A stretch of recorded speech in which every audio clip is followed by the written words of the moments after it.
I married my husband 3 years ago, and for the most part, we've had a stable life. Not perfect, but comfortable enough that I didn't question much.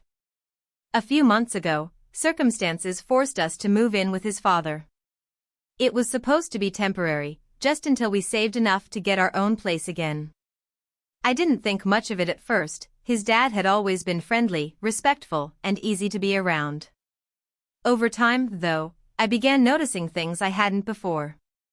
My husband works long hours, often leaving before sunrise and returning well after dark. When he is home, he's exhausted. Conversation between us has become short, almost transactional. We rarely eat together anymore. The connection we used to have feels like it's slowly evaporating. His father, on the other hand, is present. He notices when I've done something different with my hair. He compliments the meals I make. He fixes little things around the house without being asked and thanks me for keeping things tidy. It's not just what he says, but how he says it, warm, attentive, like I'm actually being seen. My husband used to make me feel that way. Now, it's his father who does. I kept telling myself I was reading too much into it. After all, he's just being kind.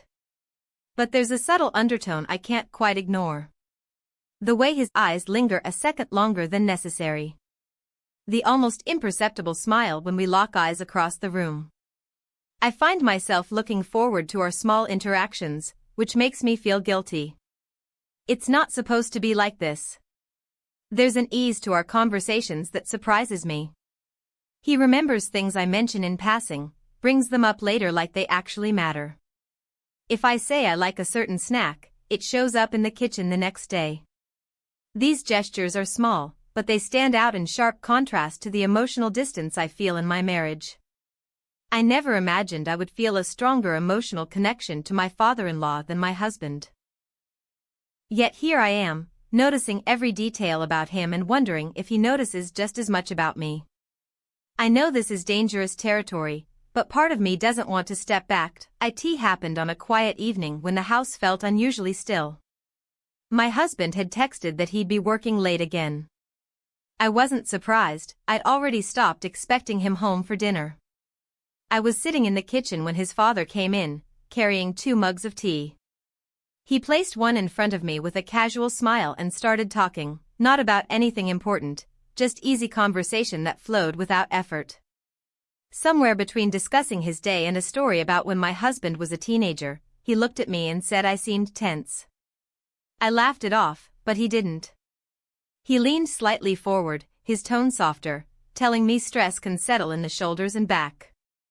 Almost without thinking, he mentioned that he'd been struggling with some back pain himself lately.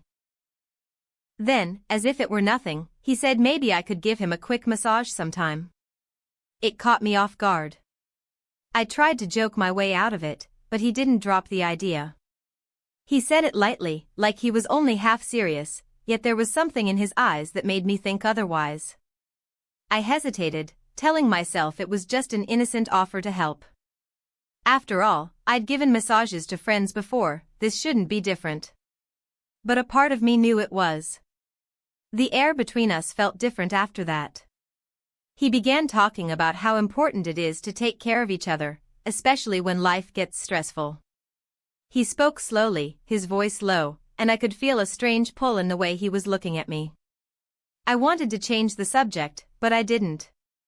When he asked again, it didn't sound like a question anymore. It was quiet, steady, and almost expectant. My stomach tightened, but I found myself nodding. I told myself it was just a small favor, no harm in it. Still, deep down, I knew it meant more than that. That night, lying in bed alone, I kept replaying our conversation. I couldn't decide if I had crossed a line already, or if the real crossing was yet to come. Either way, something had shifted, and I wasn't sure I wanted it to shift back. The next day, the moment came without much planning. We were alone again, and he brought up his back pain as though we'd never stopped talking about it. This time there was no playful tone, no hesitation. I felt my pulse quicken before I even answered. I told myself I was only helping, but the truth was, I'd been thinking about this since he first asked. I placed my hands on his shoulders, and immediately felt the warmth of his skin through the thin fabric. His muscles tensed at first, then loosened under my touch. He exhaled slowly, a sound that felt far too intimate for what I was supposed to be doing. I tried to focus on the task, to keep my thoughts clean, but the closeness made it impossible. His scent, the steady rise and fall of his breath, the way his body leaned subtly toward me, it all felt like something more than relief from sore muscles. He murmured that my hands were perfect for this, that I was gentle but strong. Each word seemed to linger in the air longer than it should. My hands slowed without me realizing, the rhythm changing, the touch becoming something softer, more deliberate. His hand moved slightly, brushing against mine in a way that made my stomach turn in knots. It wasn't an accident. Neither of us said anything about it. The silence was thick, and yet it carried more meaning than any conversation could. His head tilted just enough that our eyes met briefly. That moment was enough to confirm what I'd been trying not to acknowledge. We both knew this wasn't just about easing pain anymore. I didn't move away. I didn't stop. The massage became slower, our breathing heavier. I could feel the shift, the line between harmless and dangerous fading into nothing.